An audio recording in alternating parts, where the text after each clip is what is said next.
सुने विज्ञान की अनकही कहानियाँ। आइए हम सुने विज्ञान की अनसुनी कहानियाँ। एक नई दुनिया की आवाज आपकी आवाज, विज्ञान की आवाज, की आवाज। Celebrating Azadi Ka Amrit Mahotsav, we bring you a podcast series on STEM popularization, science, technology, engineering, mathematics, and medicine, supported and catalyzed by the National Council for Science and Technology Communication, Government of India. This program is produced by Media for Community Foundation.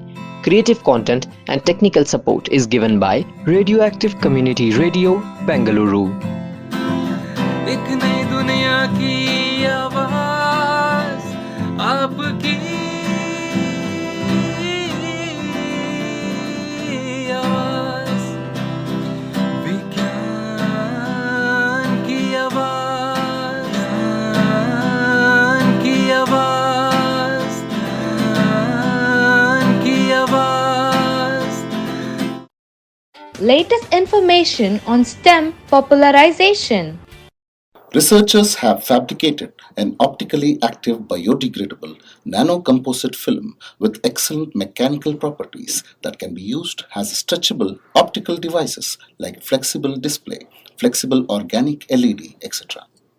A research group from Physical Sciences Division of the Institute of Advanced Study in Science and Technology, Guwahati, an autonomous institute of Northeast India under the Department of Science and Technology, fabricated a biodegradable PVA CuO nanocomposite film used as a fissile solution casting technique where Cu salt used as precursor for the in situ CuO nanoparticles formation under different heat treatment.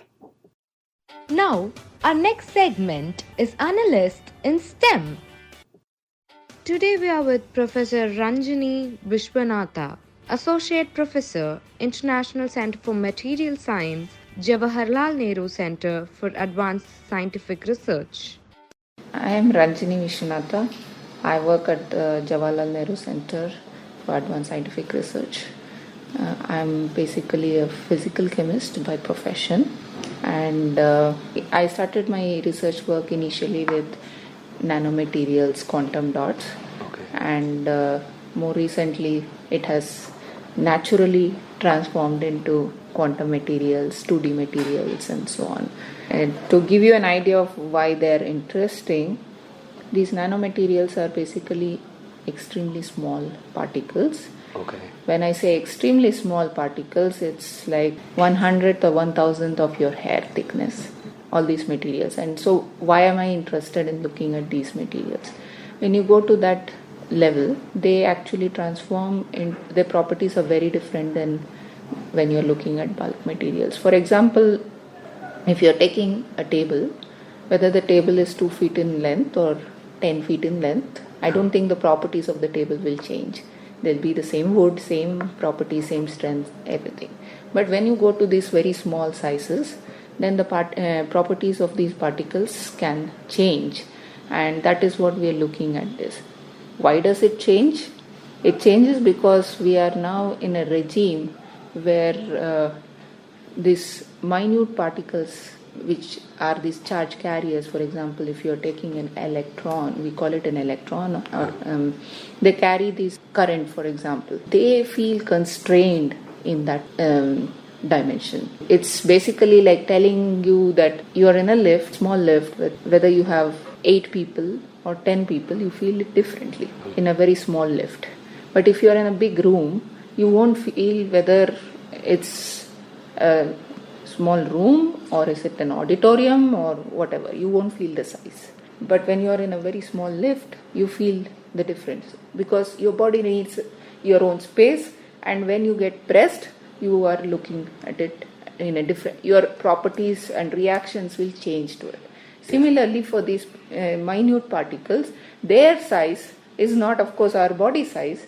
It's their size is in the range of 100 to 1000 of the thickness of your hair.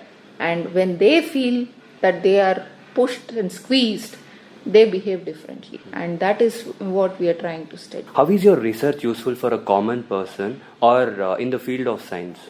Yeah, that's a very interesting question.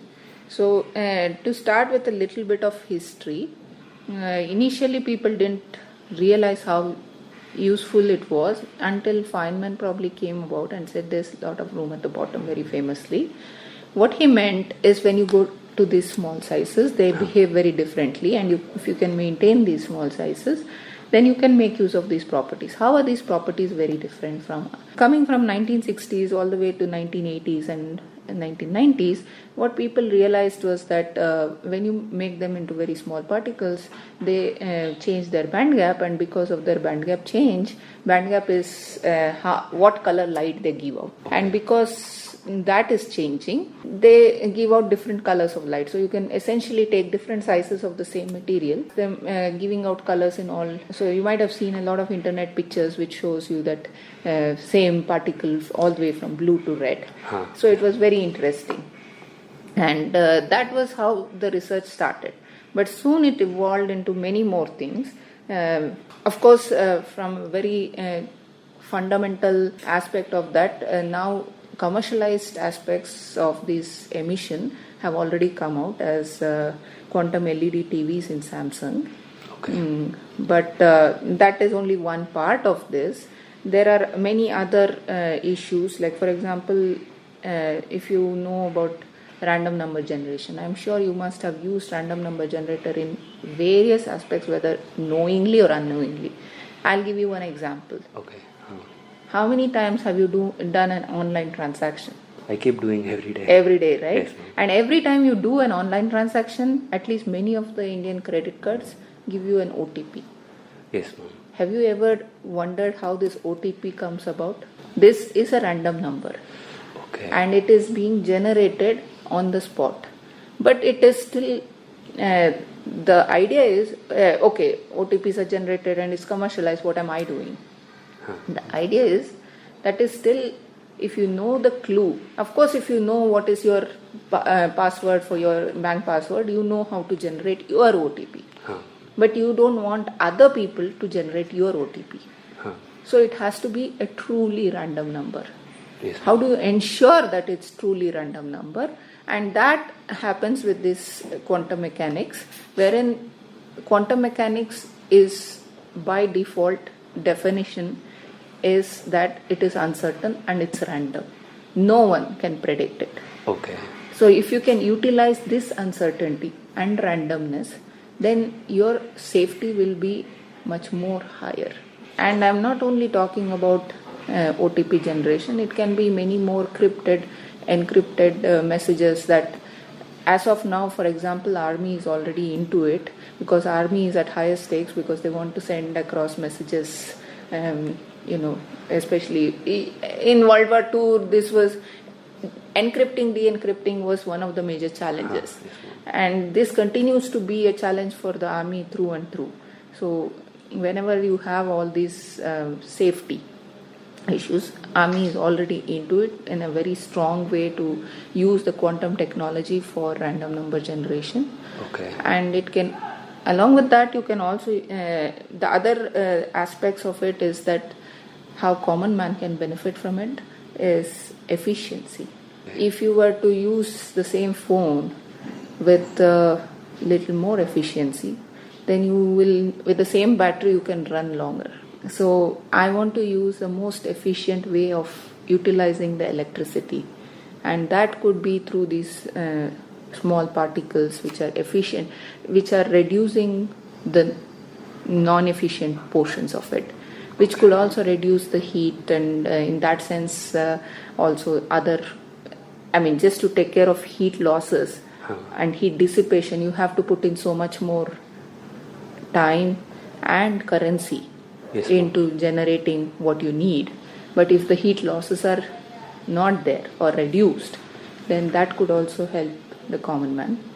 And there could be other, and these are some things that everyday man can see somebody and they're familiar with it. But other than that, scientists are also looking at various other aspects. For example, you want to look at a quantum polarizer. So here also the one of the main things that is fundamental to any quantum technology is the uncertainty, the whole concept. And this uncertainty helps in actually measuring the making the polarization uncertain. You want a polarization, but you don't want it to be like predetermined what kind of polarization you are looking at. So you want to bias it in a certain way. For example, I want it to be about 70% of this particular direction and 30% of that particular direction. I can tell that using my quantum materials. Okay. But at a given measurement, I cannot predict whether you will get the 70% direction or the 30% direction. Okay. So that can actually help in several aspects. So these are some of the few examples where it can reach out to. I mean, the Samsung TV is something which is already reached out to the common man. Yes. But other than that, there are other all these. And to be very frank, it takes about 10 years from the fundamentals to the technology to develop. Okay. During my early days on this research, about 15 years ago, we were working on it at a fundamental level. Now, I think about 4 or 5 years ago, Samsung has finally come out with a commercial product. So it takes a lot of 10 to 15 years to actually start looking at the fundamental properties, see where it can be useful and how to commercialize it, and look at all the commercial aspects, like not just the fundamental aspects but also the commercial aspects to make it viable, both in terms of actually sustenance of the device as well as in terms of money. So it takes. Here we are, signing off. Stay tuned with us to catch up on the latest science updates and learn about STEM experts